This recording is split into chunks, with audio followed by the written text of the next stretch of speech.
think it's fair to say that starting your very first business is pretty overwhelming because there are so many unknowns and there are so many steps to take. It just gets very overwhelming, and unfortunately, a lot of people quit at the first hurdle. And I remember when I first started my first business, there was no manual or go-to place for help.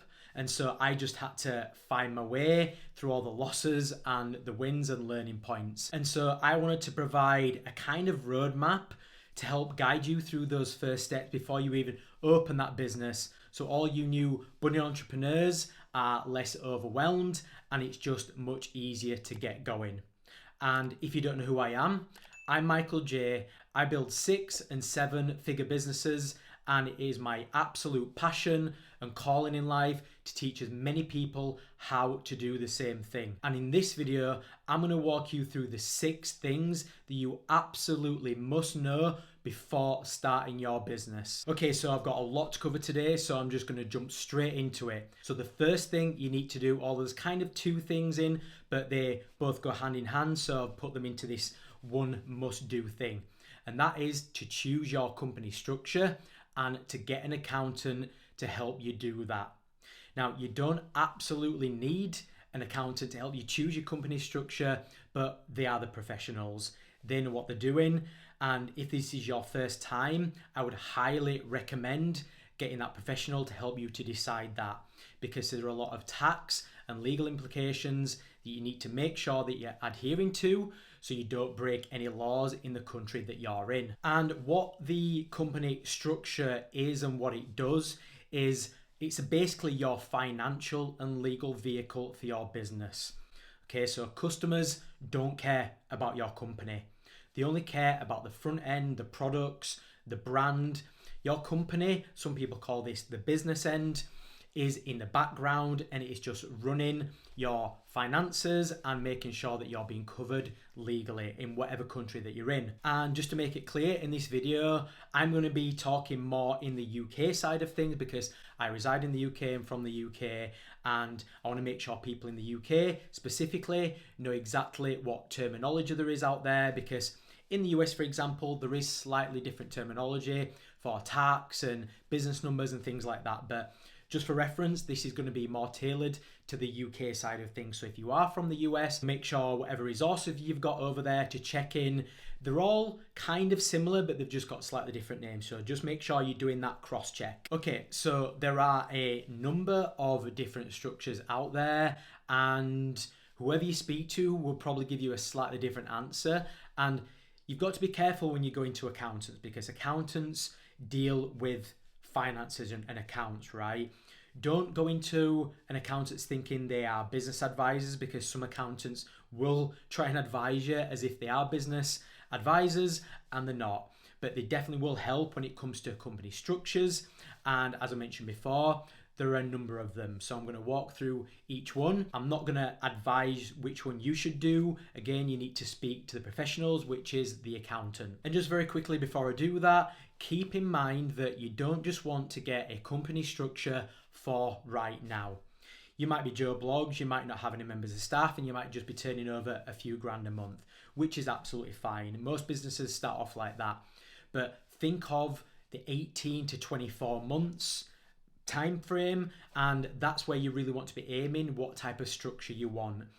I'm not saying that it's going to be very difficult changing structures, but you want to be thinking of the long-term plan, that's all. And so if you are going to grow into something bigger, that you might want to change your company structure early on, just so it's more seamless and you're covered more in terms of tax, legalities, or whatever it is. Okay, so the 4 main business structures are as follows. You have got a sole proprietor, you have got partnerships, you've got limited liability partnerships, and you have got a limited company.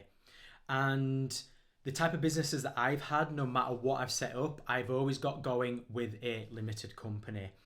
And the reason for that is because it offers so much protection. I'm not advising that you do that. Definitely speak to the accountants, as I mentioned before. But a limited company is essentially a separate entity to you. If you owe loads of credit out and you're going under, no one can take anything from you in terms of your personal assets, because everything is run through that business and the business assets only. So it provides a lot of protection. There are also other benefits of that, such as tax. You can a lot of tax savings, expenses, and as I mentioned before, legal coverage. So look into that. Again, speak to the accountants 100%. But my take on these things are, if you're looking to grow a company, then you will probably want to look at a limited company. And why you need an accountant is because there are so many submissions, so many rules, so many requirements that you need when you're setting up a company, especially a limited company, with all of them really. But let's just use limited company as an example. You need to do yearly accounts for one. Do you know how to put accounts together? If you need to be VAT registered, your accountant will know when you need to submit. They will provide the submissions for you, and they will just guide you and answer any questions that you've got. And because this is your first time, I would highly recommend not doing it yourself.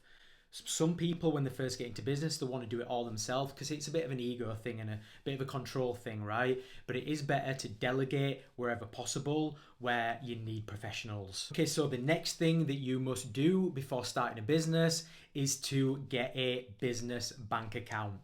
So in the last step, we covered getting a company. Let's say you got a limited company. You're now going to need a business bank that is linked to that limited company, that's separate to any of your personal finances. And one of the main and obvious reasons to do that is obviously for accounting purposes. Imagine if you've got 1,000 transactions running through your bank account on a monthly basis from your business, and you've got a few hundred transactions from your personal side of things. Imagine how difficult that's going to be for accounting purposes. You're probably just going to get charged loads more for the accountant to do that, and to be honest, the accountant might not even do that. So really obvious one there, but you need a separate entity that has a bank account on its own, that's run on its own, that can be monitored by itself, and that's got no personal things running through it whatsoever. Another really important reason why you need a business bank account is because it just makes you come across as a more professional organisation. Just imagine if you've got John Smith as your bank account or Smith International Limited. Which one would you rather buy from, or which one would give you more confidence as a customer? I know which one I pick all day, every day of the week, and I'm pretty sure you're the same. It's all about professionalism, which builds trust and then confidence for people to come to you and buy from you. And I know some of you are probably thinking, well, most people are going to be paying by card now, right? Which, might be the case. It might be 50% by card. It might be 80% by card, depending on what business it is. But when you pay by that card, you're going to get some kind of receipt or transaction or invoice through anyway. And so, do you want John Smith on there, or do you want Smith International Limited? Again, I know which one I'd pick every day of the week. And something else just to keep in mind here is that, remember I mentioned with the limited company, it's a separate entity. And so you can't be tied to that. None of your personal assets can. So it's a very safe thing. Well, you want all your transactions running through that business, so it's separate to your personal things and your personal assets. And imagine this separate entity as another person. You've got your own personal credit growing, and obviously we want our personal credit to be as good as possible, so we can get mortgages, loans, credit cards and things like that. It's exactly the same thing on the business side of things. You can build up what they call business credit, and so why would you not want all your transactions running through that separate business bank account? So it's building up your credit. So eventually you can get overdrafts, you can get loans, credit cards, whatever it is, to help that business grow. The next thing that you must absolutely do before starting a business is to have a business email address. Now, all businesses or anyone can buy a domain. Once you own that domain, you can use it in your business email and you can use it in your website. So again, just tying back to this John Smith thing, imagine getting an email from johnsmith@gmail.com. Is that very professional? But on the other hand, imagine getting an email from info@smithinternationallimited.com. Very professional. Again, building on that trust, and it's just giving you that competitive edge and professional edge that a lot of small business out there are just not doing. And how you can set this up is basically, like I mentioned before, you're going to have a domain, and this is going to be basically your brand. So let's say for John Smith, it's going to be Smith Global. That is their brand. So you would have smithglobal.co.uk, smithglobal.com. You would purchase that domain, and then you can use that in all of your online digital platforms. So you can use it for your website, you can use it for your email, and anything else that's related to your company, brand, and business. So what you're going to do next, once you've got your domain, is to go to one of the major email providers such as Outlook or Gmail, which is one of my favorites, by the way, and then you are going to set up a business account. So again, instead of having johnsmith@gmail.com, you can change that within that major provider's platform to something like info or inquiries at smithglobal.com. Again, just giving you that more professional edge to build that confidence and trust. And one thing just to keep in mind is that this email address is going to be on your website. So again, new potential customers are going to be going on there. There's a section called Contact Us, which is where most of your new customers are going to go to contact you, whether that's by phone or by email. So where that email slot is, we need that professional email line there. And just as a final point on this, dealing with suppliers is something that everyone has to get used to, and building good relationships with suppliers can be difficult at times, and having something like a professional email can 100% help there. Because again, whenever I've worked with someone and I look on their website, if it's got johnsmith@gmail.com, then I'm less likely to work with them, as opposed to a company that's got info@smithglobal.com. I have much more confidence in them as a supplier, in all honesty, and I'm pretty sure you would as well. And I think most people work like that. So you can see how important this step actually is. And a lot of people overlook it, in all honesty, and they don't see it as being something big or important. But you can see all of these different angles, how you can come across more professional to just build trust and confidence in suppliers and clients. The next thing you must do before starting a business is to run your marketing activity. And this is a step that is an absolute must for all businesses, and is the activity that will help us define our target market, their buying preferences, and it will help us shape our brand and our products and services. Here we are going to build what we call a straw man or an avatar, who are essentially our perfect customer that we are then going to tailor everything to, so they will be attracted to us and eventually they will buy from us. Now, I could do a full video on marketing and how to define your straw man or avatar, but here I'm just gonna cover the surface just because of the purpose of the video, to get through it quicker. But here's some examples to help you define your own avatar or straw man.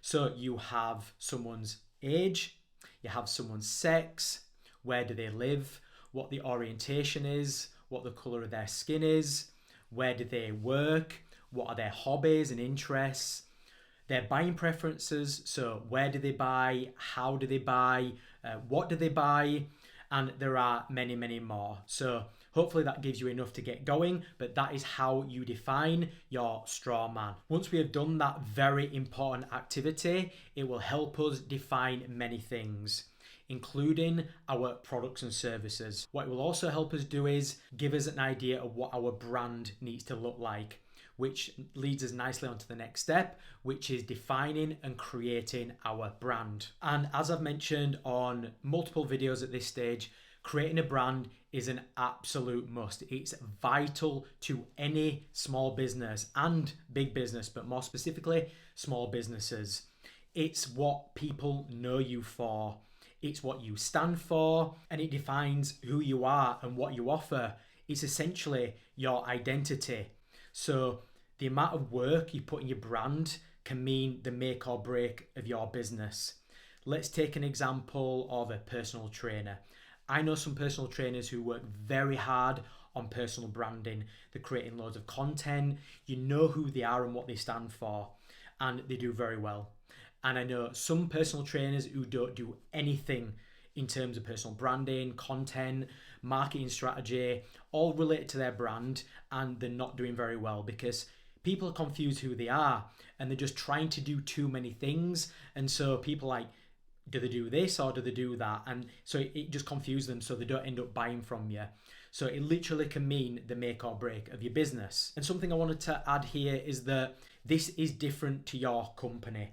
This is something that a lot of my business coaching clients get mixed up.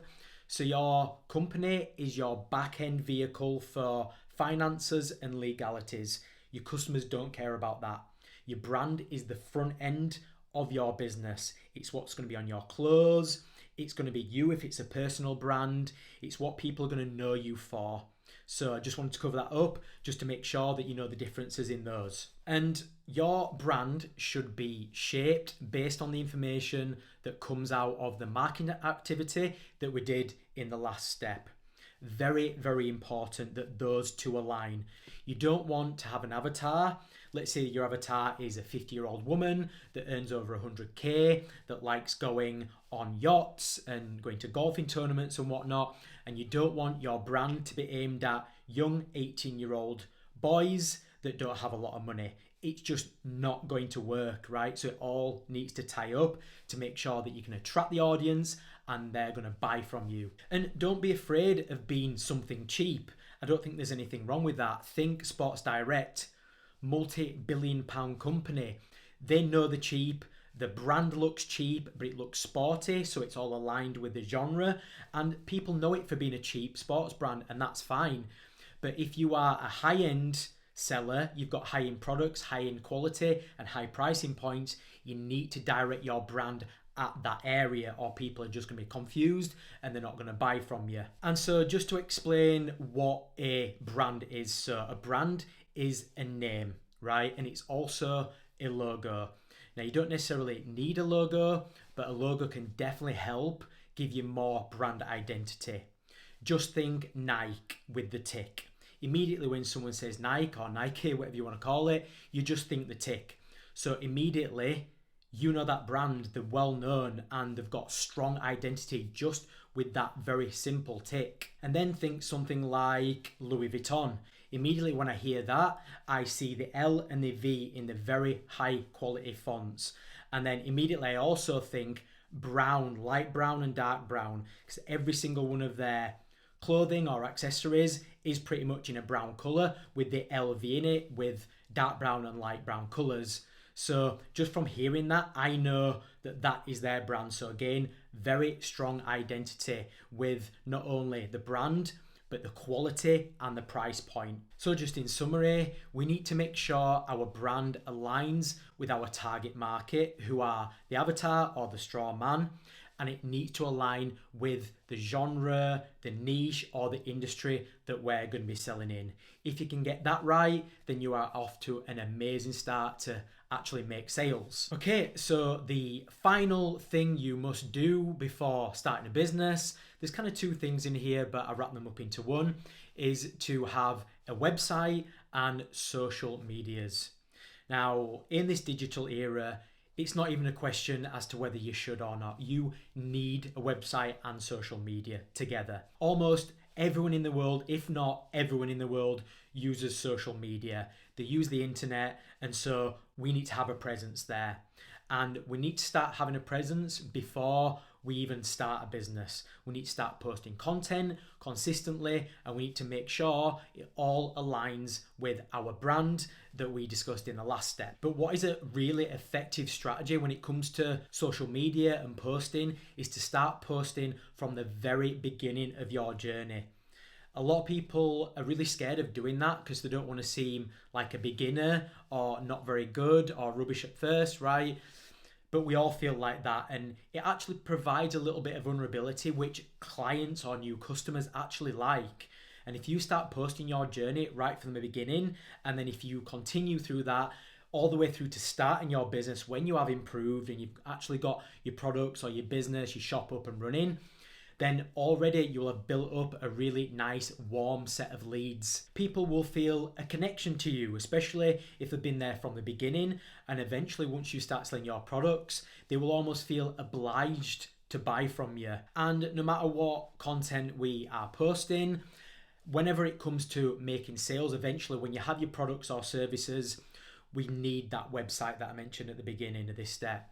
And no matter what advertising campaigns you're going to be doing, there's always going to be a link where people are going to pay. And 90% of the time it's going to be to your website. And that website is going to be your one-stop shop essentially, where everyone's going to go and purchase and spend their hard-earned cash on you. And it's where you are going to make your living from. So it needs to be solid, and it needs to have some time spent on it, and it needs to have not just been something that you've drummed up overnight with a few hours. No, it needs to look quality, especially just tying back to the brand thing. If your brand is high end, you don't want a cheap brand that looks like you've put it up overnight. You want to have good quality images, nice content on there, some good scripts, even videography, and it needs to all tie into your high-end brand, whether that's with the colors, the fonts, imagery, whatever it is. And in this very digital dominated era, most people are going to be coming to you through your website. Obviously, if you've got a physical shop, people are going to be coming there, but that is becoming less and less in the shopping world because people like to look for things online. And even if they don't buy from you online, at least they've got a website that has the products and services that you offer, the pricing, etc. And then that will lead them nicely into your actual physical shop if that's what you've got. So that is all the things you must do before you start a business. So just to summarize, you need to choose your company structure and you need to get an accountant to help you do that. Then what you're going to do is have a business bank account for all your business transactions. You're then going to have a business email to come across nice and professional for your new potential clients and your suppliers. You're then going to run through your marketing activities to make sure you know who your avatar is or your straw man. You're then going to create your brand to get some brand identity. And then you're going to create your website, your social media accounts, and you're going to start posting consistent, regular content. So that is pretty much it for this video, guys. Again, as always, I really hope you took a lot from this video. It is not easy starting a business. There's so many unknowns and it can feel really overwhelming. But I'm hoping this video has provided you with a base or an area you can come back to on a regular basis to check in and to make the process feel a little bit less overwhelming and just much easier for you. So that is it from this video. If you did take value, please like the video, please subscribe, and until next time, bye.